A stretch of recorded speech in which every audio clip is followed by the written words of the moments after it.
Baik, Bismillahirrahmanirrahim. Assalamualaikum warahmatullahi wabarakatuh.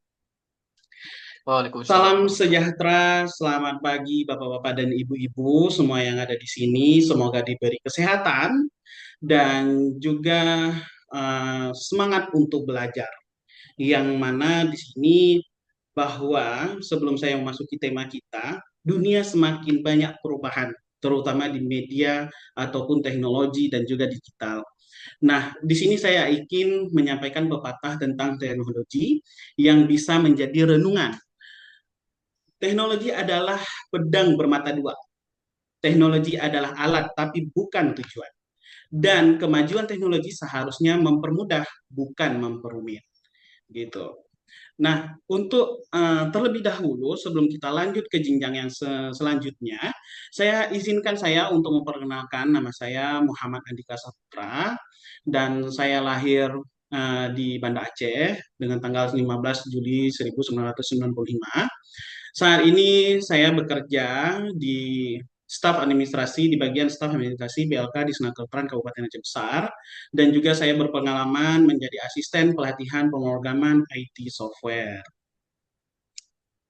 Selanjutnya setelah saya tadi menerangkan bagaimana profil saya dan pengenalan diri saya, selanjutnya saya akan mengadopsi kehadiran peserta sekaligus untuk memperkenalkan dirinya masing-masing.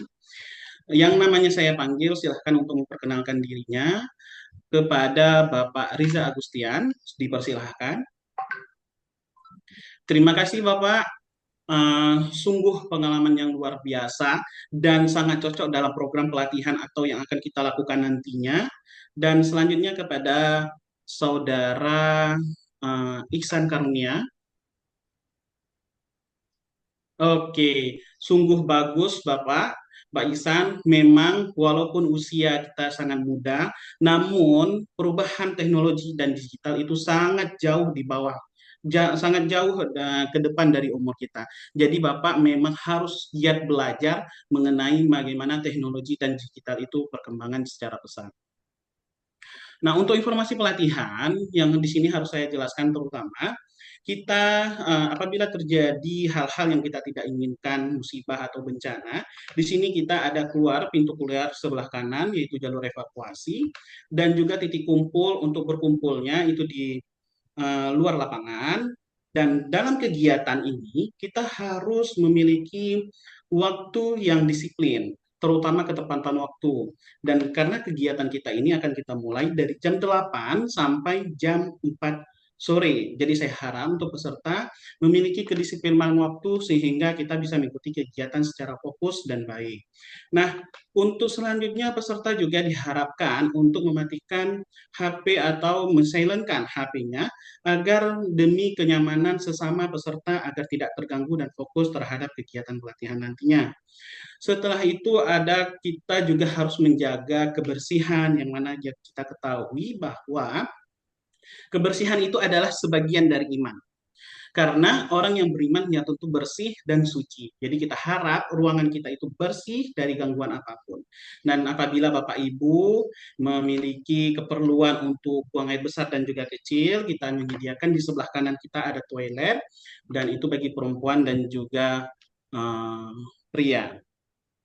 Nah, untuk program kegiatan kita pelatihan kali ini yaitu bertema menginstal aplikasi perangkat lunak yang mana berasal dari atau sesuai dengan standar kompetensi SKKNI nomor 002 tahun 2019 dengan kode unit ICIECT 206E. Nah, untuk kegiatan atau suatu hal yang ingin kita lakukan pasti memiliki tujuan.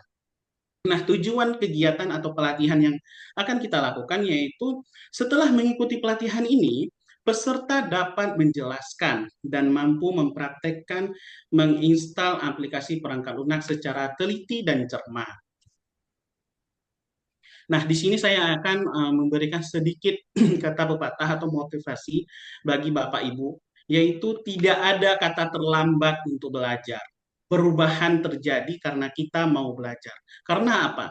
Teknologi digital telah mengubah dunia secara drastis, menghadirkan kemudahan dan kecepatan dalam berbagai aspek, kehidupan, mulai dari komunikasi hingga transaksi.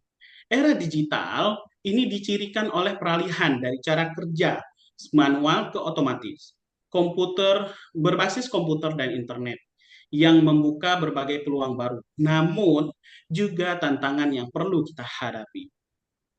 Nah, gambaran umum sebelum kita mulai ke kegiatan pelatihan ini, gambaran umum untuk unit kompetensi ini, yaitu konteks variabelnya, menjelaskan hasil kinerja, kemudian keterampilan dan pengetahuan yang diperlukan untuk memilih, menginstal, atau mengupgrade aplikasi dasar perangkat lunak secara komersial. Nah, setiap kegiatan atau pelatihan itu harus pasti memiliki kebutuhan bahan dan peralatan. Yang bahan kita perlukan kali ini yaitu seperti Linux, Windows, ATK, dan dokumen susunan acara pelatihan. Dan juga peralatannya seperti tentunya laptop, printer, dan juga infocus. Dan setiap hal yang kita lakukan harus memiliki sikap kerja yang terutama seperti bertanggung jawab. Nah, Bapak Ibu diharapkan bertanggung jawab dalam melakukan kegiatan pelatihan, terutama dalam penginstalan perangkat lunak yang ada nantinya. Dan juga melakukan secara teliti juga sesama. Dan jangan lupa dengan empati. Aspek kritis yang ada yaitu ketepatan dalam penyesuaian teknik penginstalan perangkat lunak sesuai dengan kebutuhan klien. Nah, di sini ada pengetahuan, keterampilan, dan sikap kerja. Terlebih dahulu di sini pengetahuannya ada 3 poin. Yang pertama, faktual cara penginstalan perangkat lunak sesuai dengan kebutuhan klien. Yang kedua, tentang sistem operasi yang didukung oleh organisasi.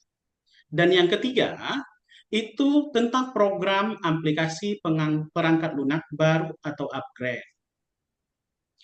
Langsung saja ke materi yang pertama, yaitu cara penginstalan perangkat lunak sesuai dengan kebutuhan klien.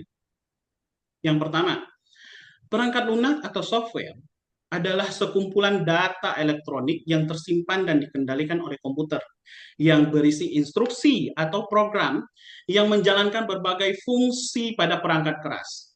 Perangkat lunak memungkinkan penggunaan berinteraksi dengan komputer dan melakukan berbagai tugas. Dan poin kedua yaitu penginstalan.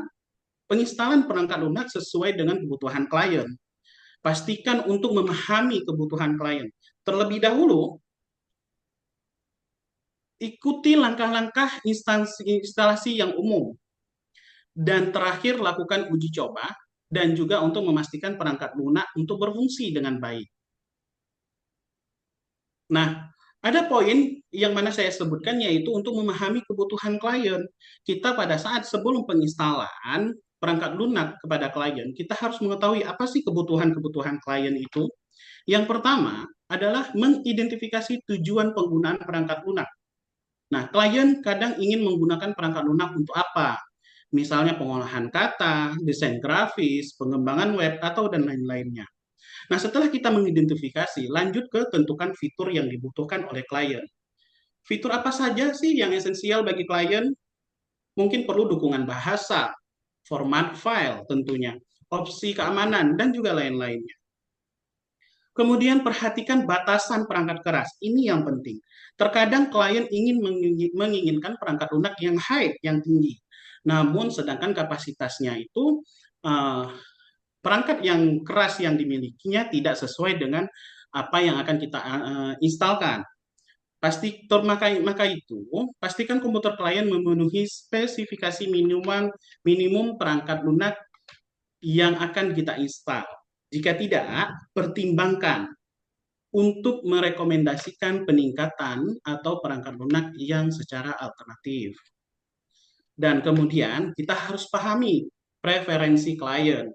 Apakah klien memiliki preferensi lokasi instalasi, bahasa, atau pengaturan lainnya. Selanjutnya, setelah kita memenuhi atau memahami kebutuhan klien, kita lanjut dengan langkah-langkah penginstalan. Yang pertama, kita harus mengunduh perangkat lunak yang dibutuhkan klien. Nah, untuk pengunduhan perangkat lunak, ini harus didapatkan file instalasi dari sumber yang terpercaya. Jangan bajakan. Jangan bajakan. Seperti situs web resmi yang mengembang.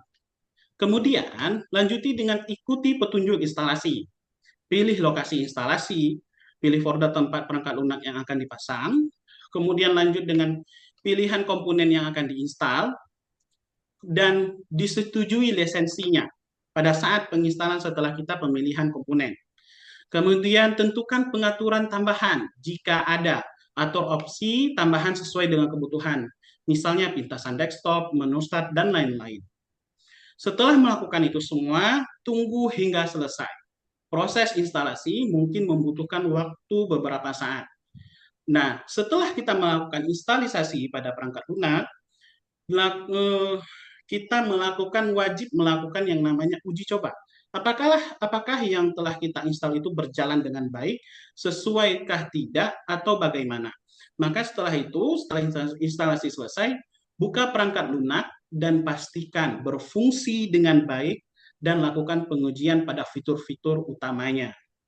Nah, setelah itu tahap semua, baru kita instruksikan kepada klien bagaimana cara penggunaan dasarnya.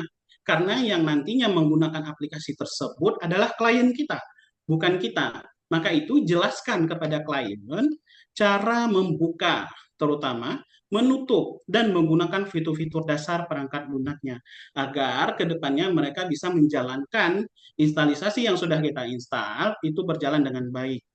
Begitu.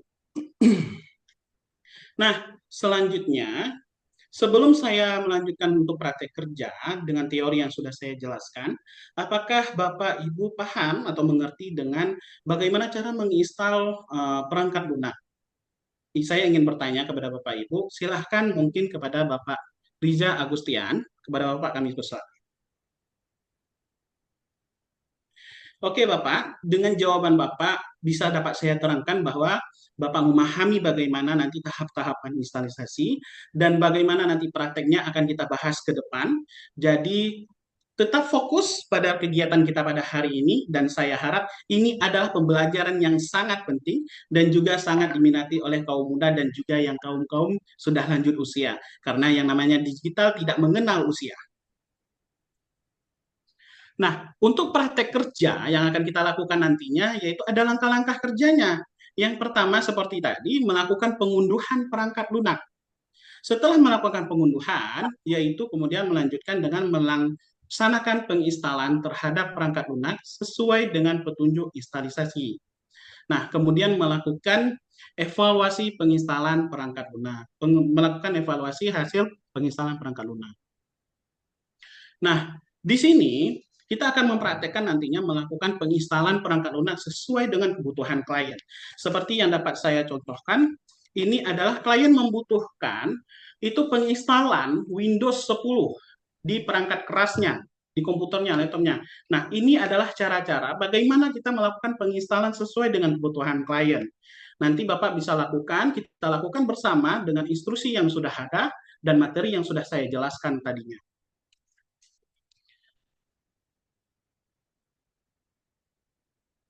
Nah, setiap kegiatan atau yang sudah saya jelaskan prakteknya tadinya, pasti ada kesimpulan apa yang sudah kita lakukan. Yang di sini berarti kesimpulan tadi adalah yang pertama, wajib menentukan perangkat lunak sesuai dengan kebutuhan klien. Yang kedua, mendapatkan perangkat lunak atau upgrade perangkat lunak. Dan ketiga, baru kita menginstal untuk meningkatkan perangkat lunak. Begitu. Nah, di saat evaluasi, nanti akan saya memberikan pertanyaan kepada peserta, Bapak dan Ibu, untuk dijawab secara langsung. Kemudian, Bapak harus mempraktekkan cara menginstal aplikasi perangkat lunak secara teliti dan cermat. Karena apabila kita tidak teliti dan cermat pada saat penginstalan, maka akan terjadinya kesalahan pada aplikasi tersebut. Untuk tugas tambahan, itu Bapak wajib nanti melaksanakan, yaitu membuat tabel tahapan cara penginstalan aplikasi perangkat lunak sesuai dengan aplikasinya. Jadi Bapak harus membuat tabel bagaimana dari awal sampai akhir cara penginstalan aplikasi sesuai dengan aplikasinya. Contoh seperti saat tadi kita menginstal aplikasi Windows, jadi Bapak harus juga memberikan contoh tahap-tahapnya. Bukan berarti Bapak instalnya apa, tahapnya apa, gitu. Paham ya? Mudah dimengerti ya. Nah, itu untuk tugas akan saya tunggu dan selesai untuk pertemuan kita selanjutnya. Nah, setelah dari awal sampai akhir yang sudah eh, kita dapatkan ilmu hari ini dan yang sudah saya jelaskan, apakah ada pertanyaan mungkin untuk mengulang atau Bapak Ibu ingin mengulang atau ada hal-hal yang belum Bapak ketahui, silahkan kita tanyakan atau kita bahas ulang. Mungkin kepada Ibu Safriana, apakah ada pertanyaan? Oke, baik. Masal, oh ya sudah Pak, Oke, sudah baik. oke. Kepada Ibu Safriana, Alhamdulillah, walaupun Ibu, ini saya suka seperti peserta-peserta yang seperti ini. Kenapa? Karena walaupun dengan usia lanjut, walaupun tidak muda lagi, tapi semangat belajarnya mengenai teknologi dan digital itu masih kuat dan sangat diinginkan. Jadi memang kita yang namanya manusia ini tidak boleh kalah dengan yang namanya teknologi dan digital. Oke, apabila tidak ada lagi pertanyaan, atau yang kita bahas. Cukup sekian hari ini. Semoga kedepannya kita dapat berjumpa lagi untuk membahas hal-hal yang lebih seru lagi tentang mengenai teknologi dan digital. Akhirul kalam, Assalamualaikum warahmatullahi wabarakatuh. Salam Waalaikumsalam. warahmatullahi wabarakatuh. Waalaikumsalam Sekarang warahmatullahi saya Pak ya. Boleh, Bu. 16 menit.